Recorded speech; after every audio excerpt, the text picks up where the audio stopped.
Okey, Assalamualaikum. Salam sejahtera, salam GBN, salam Malaysia, salam kuasa ketiga. Seperti biasa ya.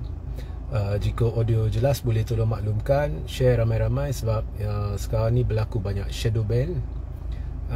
Dan sertai Telegram saya iaitu Regi JC Ritaudin.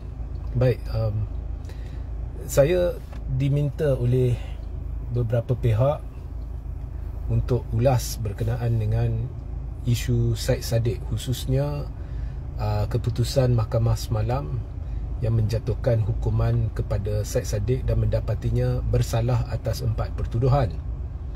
Malah ada pengamal media, of course saya tidak ingin nyatakan yang mana satu, yang telah memanggil untuk meminta pendapat, namun saya dengan hormatnya telah menolak kerana saya hendak buat beberapa analisa sebelum saya buat ulasan sendiri. Okey. Dan dalam tempoh hampir 24 jam atau lebih 24 jam ini, saya pun telah menumpu kepada memerhati komen-komen netizen dan membuat analisa dari sudut komen dari pelbagai saluran, iaitu saluran pro kerajaan dan saluran pro pembangkang, saluran-saluran neutral dan sebagainya, to get an idea apakah sentimen rakyat sebenarnya. Okey. So semalam mahkamah telah menjatuhkannya mendapati Syed Saddiq bersalah ke atas kesemua 4 pertuduhan ya. Dan ia melibatkan sejumlah wang daripada Bersatu lah ketika Syed Saddiq memegang jawatan Ketua Armada atau Pemuda Bersatu. Dan mahkamah seterusnya menjatuhkan hukuman penjara 7 tahun, denda 10 juta ringgit dan 2 sebatan kepada Syed Saddiq. Dan denda sebatan, hukuman sebatan, 2 sebatan ni menjadikan Syed Saddiq ahli politik pertama dalam sejarah yang dikenakan hukuman sebatan. Okay. Dan walau bagaimanapun hukuman itu ditangguhkan, penangguhan diberikan sementara Syed Saddiq merayu keputusannya. Dan seperti yang telah dijelaskan oleh Tuan Muhammad Hanif Katri Abdullah yang telah dibawa oleh, tak silap saya, Malaysian Insight, bersandar kepada Perlembagaan Persekutuan, maka Syed Saddiq boleh terus menjalani hidup seperti orang biasa yang bebas dan tidak perlu mengosongkan kerusi Dewan Rakyat kerana buat masa ni dianggap dia tidak dihukum sebab ditangguhkan. Sementara menunggu pelupusan proses rayuan. So jika Syed Saddiq menang rayuan, maka tidak timbul lagi isu dia perlu kosongkan kerusi. Walau bagaimanapun jika pendakwaan merayu selepas itu ke peringkat Mahkamah Persekutuan, maka kena tunggu terlupusnya proses di Mahkamah Persekutuan, dan keputusan akhir di Mahkamah Persekutuan akan menentukan sama ada Syed Saddiq dipenjara atau tidak.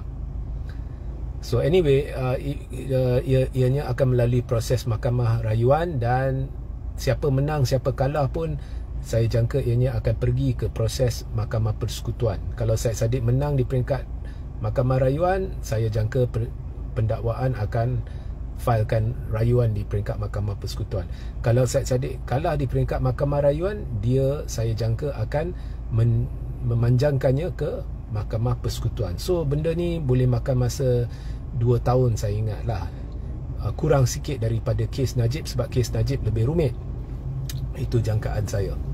So sementara itu, kira dalam 2 tahun ni sehingga tahun 2026 ni, Syed Saddiq dia boleh kekal lah sebagai MP, tidak kira apa yang berlaku dalam proses perbicaraan. So adakah saya hormati keputusan mahkamah? Memang. So bukannya tujuan saya membuat live ini untuk menjelaskan sama ada saya sokong atau tidak sokong proses mahkamah atau keputusan mahkamah. Apa yang saya nak jelaskan di sini ialah kesedihan luar biasa di kalangan rakyat Malaysia. Now, it depends on how you view the media social. Sebab media sosial ni dibanjiri oleh Laskar Cyber dan it is an open secret ya. Laskar Cyber ni terlalu ramai dari kalangan Mungkin upahan, mungkin volunteer, saya tak nak speculate, tetapi dari pro UMNO dan pro PH, khususnya pro PKR dan DAP, ini terlalu ramai membanjiri media sosial, dan naratif-naratif mereka lebih berupa cut and paste. So kalau anda pandai menilai, maka anda akan dapati the overwhelming majority di dalam media sosial ni sedih dengan keputusan Syed Saddiq. Dan saya dapat menilai kesedihan itu berpunca daripada mana. Rata-ratanya orang ada sekumpulan netizen persoal, dan saya pun persoal, kenapa ya parti yang didakwa ya paling korup lah, mengamalkan rasuah paling banyak lah, wang politik paling banyak lah, parti ni adalah kleptokrat lah, diserang bertubi-tubi oleh PH sebelum PRU 15 lah, penyangak, pencuri dan sebagainya. Kira ni yang paling dahsyat di dunia ni. Lepas PRU 15 jadi suci putih, dan naratif PH ni semua yang lain dalam pembangkang ni yang tak betul. Saya tertanya kenapa pihak yang didakwa oleh PH ada bukti hitam putih terlibat dalam skandal LCS, dan memang ada bukti hitam putih dan yang telah didedahkan oleh Rafizi Ramli. Dia naik jawatan TPM, tetapi yang ditumpukan ya, tindakan-tindakan ialah terhadap pembangkang. So orang persoal benda ni. That is what I gather lah daripada media sosial. Orang persoal. Jadi ini masalahnya dengan kerajaan ni, sebab buat apa naratif yang dimainkan oleh puak kerajaan, at the end of the day orang akan compare. Okey, kalau dia dah kena, macam mana pula kes dia ni, Zahid contohnya daripada UMNO. Orang akan compare, orang akan bandingkan, orang akan sentuh. Itu tidak boleh lari. Kedua, oleh kerana kerajaan telah melakukan banyak perkara, contohnya itulah berat sebelah, dia nampak berat sebelah. So, dan dia mungkiri janji. So ada banyak persepsi negatif terhadap kerajaan ya. Dia mungkiri janji, dia cakap lain, dia buat lain. 3R contohnya, bila DAP buat dia tak kisah, bila orang lain buat timbul isu dan sebagainya. So bila ada naratif persepsi negatif terhadap kerajaan ni, apa jua yang berlaku, orang akan kaitkannya dengan sikap kerajaan yang tidak boleh dipercayai ya. Dan ada banyak contoh kerajaan ada unsur-unsur penipuan yang saya sendiri lihat ya, yang perlu diubah. So anyway, orang akan cari satu naratif yang memuaskan hati mereka, dan saya lihat naratif yang sedang diterima oleh ramai pihak ialah, oh, Syed Saddiq kena sebab dia tarik sokongan daripada Anwar. Sebenarnya saya tak melihatnya begitu. Saya menghormati keputusan mahkamah. Saya tidak fikir mahkamah melakukan sesuatu keputusan berdasarkan sebab kerajaan tak puas hati, jadi kerajaan arahkan mahkamah. No, I tak percaya. Tetapi saya percaya ke tak percaya itu tak penting. Dalam politik, yang penting ialah persepsi, dan persepsi ini wujud. Itu berdasarkan analisa saya. Okey. So itu masalahnya bila kerajaan terlalu menyimpang daripada landasan kebenaran ataupun landasan credibility, accountability, melakukan benda-benda yang dilihat zalim, luar tabi'i dan sebagainya. Apa jua sekarang ni orang tak akan percaya, dan orang akan lihat ke hala yang lain. Mereka akan cari penjelasan alternatif. So pendek kata, kesedihan tu ada luar biasa, dan persepsi negatif terhadap kerajaan ada. Now, Syed Saddiq telah membuktikan bahawa dia seorang berprinsip, kerana Syed Saddiq telah melepaskan jawatannya sebagai Presiden muda. Di situ sahaja dia sudah gain points dengan rakyat. Apa jua yang berlaku, kita ambil senario yang terburuk ya, dia kena penjara 7 tahun, mungkin dia keluar lepas 5 tahun contohnya. Syed Saddiq akan jadi seorang tokoh politik yang cukup popular dan diterima ramai selepas ini. Okey. Dan saya sedih naratif yang dimainkan oleh Laskar Cyber dan juga mereka yang pro PH, yang walaupun minoriti tetapi it is very damaging. Ia menunjukkan akhlak yang tercemar, rosak, perangai yang menyedihkan lah. Ada bagus dia kena sebat padan muka, rasakan kau tarik sokongan terhadap Anwar, ini kena sebiji.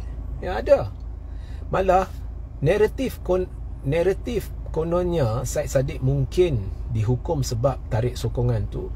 Sebenarnya di media sosial yang pro PH ni, mereka sendiri secara tak langsung sedang memainkannya, kerana bila mereka guna perkataan-perkataan seperti padan muka, tarik sokongan, ini dah kena sebiji, secara tidak langsung menimbulkan persepsi Syed Saddiq kena hukum ke ni. Walaupun itu saya tak setuju. Saya tak setuju. Ini adalah keputusan mahkamah yang tidak harus dipersoal. Tetapi bila netizen memainkan naratif itu, khususnya di kalangan pro PH, secara tidak langsung mereka sedang memberitahu dia kena hukum sebab dia tarik sokongan, ya.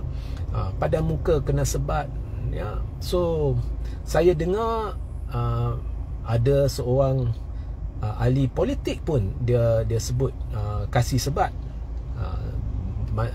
Benar atau tidak saya tak tahu. So benda ni sebenarnya menunjukkan keruntuhan akhlak, ya, khususnya di kalangan penyokong depa. So benda ni perlu diperbaiki, ya. Benda ni perlu diperbaiki dan cukup menyedihkan, dan adalah salah satu sebab mengapa arena politik ni menjadi kurang menarik lah bagi orang-orang dengan conscience, termasuk saya, ya. So itu sedikit sebanyak ulasan saya berhubung Syed Saddiq. Sekurang-kurangnya dia menepati prinsip yang dia perjuangkan, yang gagal ditepati oleh UMNO, and for that matter even yalah UMNO lah, ya. UMNO paling ketara is UMNO lah. Mereka gagal tepati benda tu. Malah orang UMNO ni makin yang dikira paling dahsyat, rasuah, paling penyangak, pencuri, apa, ya, PH yang tuduh, Anwar sendiri yang tuduh, Rafizi yang tuduh, Anthony Locke yang tuduh. Depa lah sekarang paling dijulang, pangkat-pangkat semuanya tinggi-tinggi, sudah putih bersih suci. So ini masalah lah.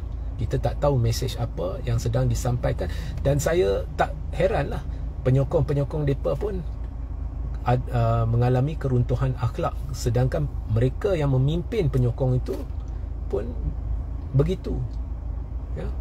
So sehingga kita berjumpa di live seterusnya. Assalamualaikum, salam sejahtera, salam GBN, salam Malaysia, salam kuasa ketiga.